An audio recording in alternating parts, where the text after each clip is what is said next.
Hi everyone, it's Mel, nurse practitioner here at Infinity MedSpa in Sudbury, Mass. We're here with our lovely patient who may look familiar to you, so I'll leave that as a quiz for yourself. But anyhow, so today we're doing another treatment of Jeuveau. So it's a neurotoxin, very popular and very quick acting. And we're taking care of her glabella region, her foreheads, and also her crow's feet. So we've already done the consultation. We've already decided how many units we're using in each area. She wants much more of a lift in her glabella region, and then her forehead line just diminished as well. And then the crow's feet, obviously naturally, just to remove like the lines and also help lift open the eyes a little bit more. Aside from that, we've already done the consult. I've already drawn up my needles. Now I was just cleansing her face prior to, obviously, to make sure that, cleaning off any bacteria and whatnot. And then we're going to start the process. So if you don't mind making an angry face.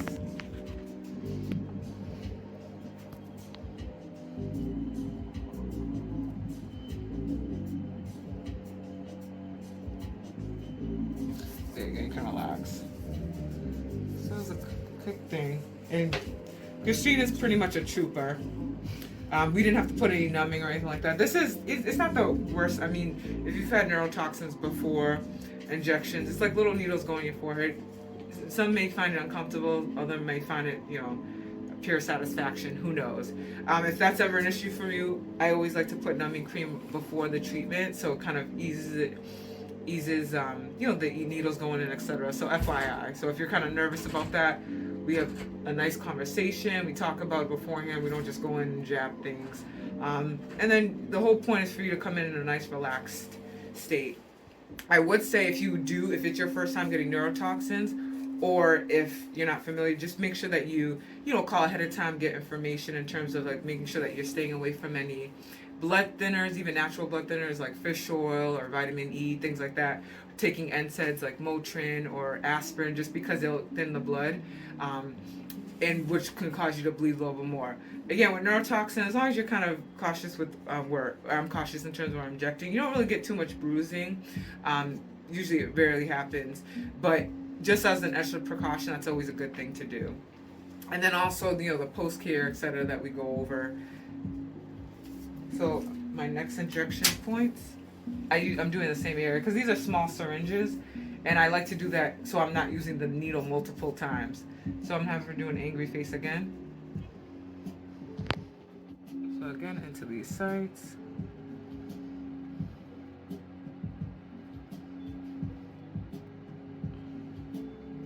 And I just like to rotate it around. I know you probably see other people doing different techniques in terms of how they inject. I just honestly like to make sure it's in that muscle. So I'm trying to get it all throughout that glabella. As you may know, or may not know, the glabella is composed of the psoas muscle, and then you got your corrugators on the sides of it. So trying to make sure you're getting that muscle when it's animated is great because it's in there and that's your focus. Sometimes people have different sizes in regards to their corrugators, so you want to make sure that you're staying within that muscle's atmosphere, not going too far out, just because you don't want to, diminish risk of any drooping and things like that. So I'm going to inject her one more time because she's getting 30 units because she has a really strong glabella. So that's why we're doing this. But remember, this is basically just smaller syringes and needles, so that's why.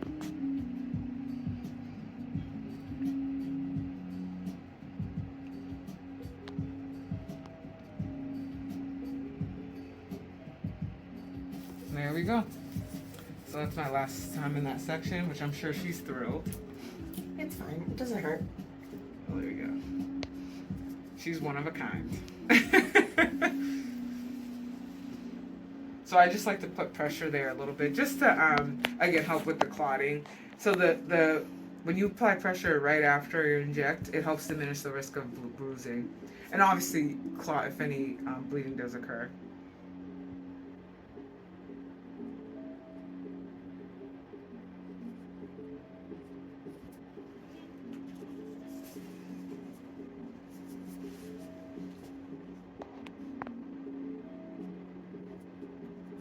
So now I'm gonna do her forehead. So I'm gonna raise your eyebrows. So I'm just doing a little superficial. And I like to tap. I'm sure you've seen other videos of me smacking people, but I just like to tap because it's more of a distraction.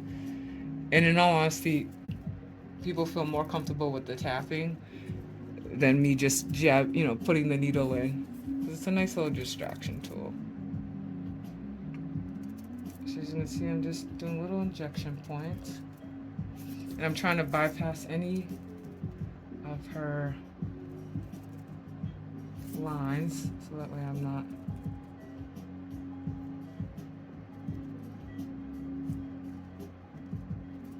And there we go. So we did her forehead. And I got one more to do there.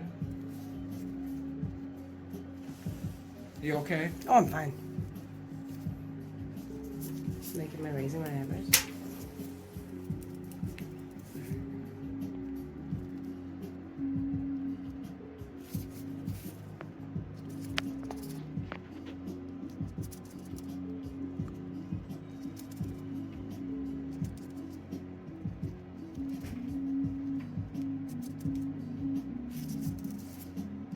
And I'm just doing little droplets, just because I want to make sure.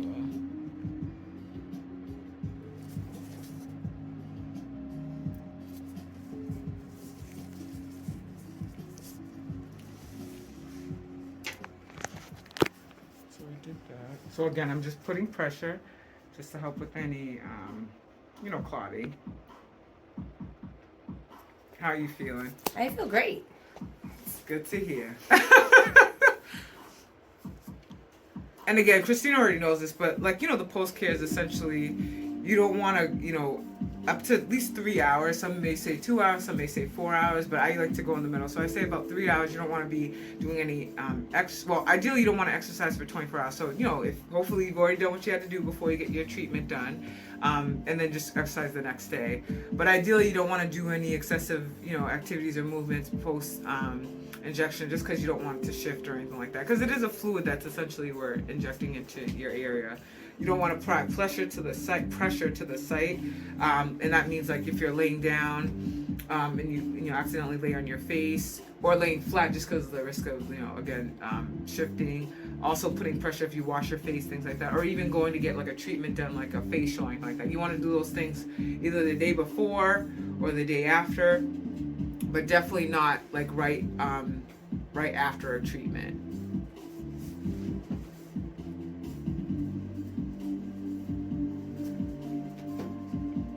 So now I'm gonna do her crow's feet. And for the crow's feet, I love to use an ice pack to help constrict the vessels. It might be a little cold for the person, but it's a good way to help constrict, especially if the room feels warm. It opens the blood vessels some more, which can increase the risk of you bleeding. So it's always nice to kind of, if you can, to put ice in that area, so that way it diminishes that risk. So you let me know when you're ready. I'm ready. Oh, okay. Okay, you can move it. And Smile. There we go. So just doing little injection points. You can relax. Thank you.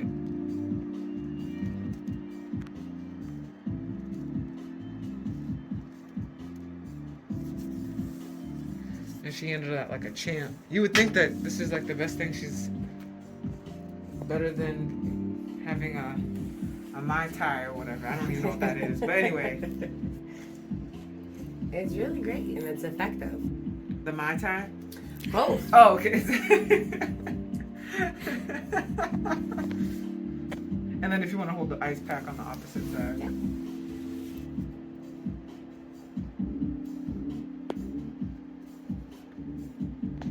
And this is and when it comes to treatments,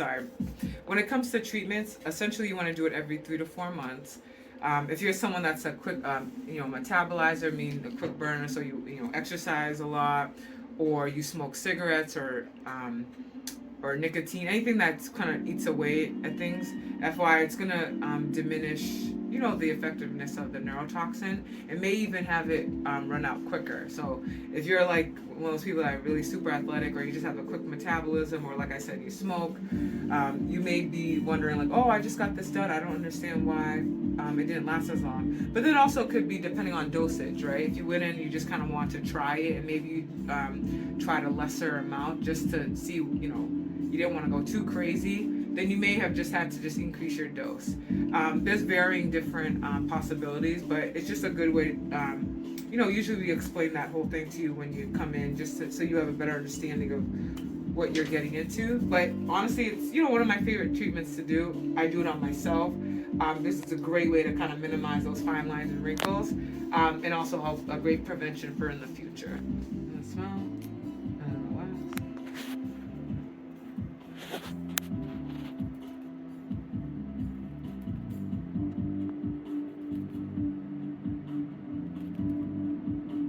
And again, I'm just doing my tapping because for comfort purposes. I don't really want her to feel me going in with the needle. And again, she looks comfortable, obviously. She's used to this, and this is not really bothersome to her. But, my goal is to bring comfort and ease. So, and after this is said and done, I'm going to put a little bit of arnica on. Arnica is great for, naturally it's used for muscle, like aches and pains and bruises and swelling and things like that. So I love to use it after a injectable treatment because, again, it helps diminish any swelling or bruising. You won't get too much swelling with neurotoxin, possibly if you do fillers, things like that. But it's a great way to help minimize any bruising after a treatment. So that's why I like to put it on. It's not, it's not something that you have to worry about being allergic to or anything like that. It's basically composed of, aloe vera. And it's just, and like I said, people use it naturally to help with like muscle aches and soreness and things like that. Just me applying it. And as you can see, I'm literally just going upwards because I don't want to obviously spread this in a downward motion. And also I'm just kind of taking it away from her face. But she handled it like a champ. And obviously the redness is going to dissipate. Mm-hmm. I turned very red everywhere. It's mostly because of the injections and then also because of the fluid underneath. So if it seems like it looks a little swollen. But aside from that, that's just neurotoxin. I was going to say a simple neurotoxin treatment, but it's simple for me because I do it all the time. But don't do this at home, kids, all right? That's my disclaimer of the day. But aside from that, thank you for your time. Enjoy. Reach out to us when you need more. But have a blessed and fabulous day.